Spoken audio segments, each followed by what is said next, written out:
বান্দরবানে লামা পৌরসভা হাট বাজার হচ্ছে শনিবার। এই শনিবারে সকালবেলায় একদম ভোর ৬টা থেকে হাট বাজার হয়ে থাকে 10টা পর্যন্ত। এর চাইতে বেশি হলে অতিরিক্ত প্রচুর গরমের কারণে মানুষের ভিড় কমে যায়। আর সকালবেলা হলে প্রচুর ভিড় মানুষে।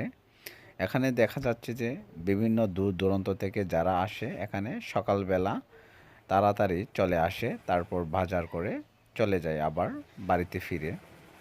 এত যে ভিড়, আবার শনিবার হলে এখানে গাড়ি মানুষের বিভিন্ন ধরনের থেকে শাকসবজি, এটা হচ্ছে মগবাজার। আর কিছুক্ষণ পরে ব্যানারে দেখা যাচ্ছে যে হকার মার্কেট। এখানে এগুলো হচ্ছে শীতকালের জন্য হকার। এখানে সেকেন্ড হ্যান্ড বিক্রি করা হয়। এখানে দেখা যাচ্ছে যে বিভিন্ন ধরনের জিনিসপত্র এখানে দেখা যায়, সোয়েটার, এই ধরনের সেকেন্ড হ্যান্ড এই টাইপের হকার বলা যায়। এখানে টাউন হলের সামনে একটু ঘুরে দেখলাম আমিও, অনেকজন পরিচিত দেখা যায় এখানে, বাঙালি, ম্রো, মারমা সকলে মিলে এখানে হকারে দেখা যায়। এই সোয়েটারগুলো দাম কম হয়ে থাকে, বালতি বিভিন্ন ধরনের দেখা যায় আসবাবপত্র। আর কিছুক্ষণ পরে আমি বাইর হব এখান থেকে, আবার মগবাজার ঘুরে ঘুরে দেখাবো আমি আপনাদেরকে। শনিবার আর মঙ্গলবারে এই 2 দিন বাজার হয়ে থাকে লামা বাজারে। সবচেয়ে শনিবার হলো হাট বাজার লামা বাজারে। এখানে দেখা যাচ্ছে কাঁকড়া, সাগরে কাঁকড়া আর শুটকি মাছ। আর আমি ভিতরে ঢুকবো কিছুক্ষণ, দেখি। এখানে হচ্ছে আদিবাসীদের জনপ্রিয় খাবার মন্দি সিরিয়ালে, অনেক সিরিয়াল এখানে হাঙ্গর মাছও বিক্রি করে। আমি যাব না বাইরে। আবার এখান থেকে দেখা যাচ্ছে বার্মিস মাখন দোকান, আরও আখিমন দোকান এখানে দেখা যাচ্ছে।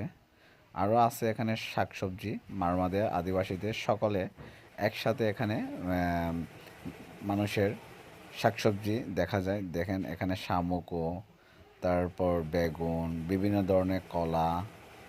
এটা হচ্ছে বাজারপাড়া, নুনাবিল ছোটো পাড়ার সামনে হাট বাজার বসে বেশিরভাগ দেখা যায়।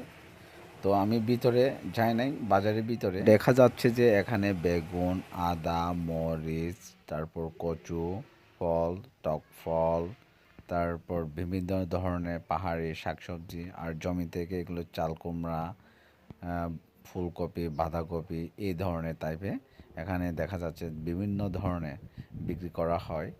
এখানে সকালবেলা আসলে আপনারা দেখতে পারবেন যে অনেকগুলো বিভিন্ন দূর দূরান্ত থেকে এখানে মানুষের বিক্রি করতে আসে। বেশিরভাগ দেখা যায় লামার বাজারে সবচেয়ে মহিলারা বিক্রি করে থাকে। দূর দূরান্ত থেকে পাহাড়ি শাকসবজি একদম ফ্রেশ ফ্রেশ এখানে পাওয়া যায়, কোনো ফরমালিন ছাড়া। তারপর এখানে কলা, পাকা পেঁপে, এগুলো এই ধরনের বিক্রি করা হয়।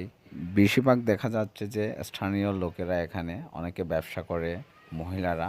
ধরেন আদিবাসী ম্রো থেকে, পাহাড়ের ম্রো থেকে এখানে কিনে এখানে ওনারা একটু বেশি দামে বিক্রি করা হয়, এই ধরনের ব্যবসা করে।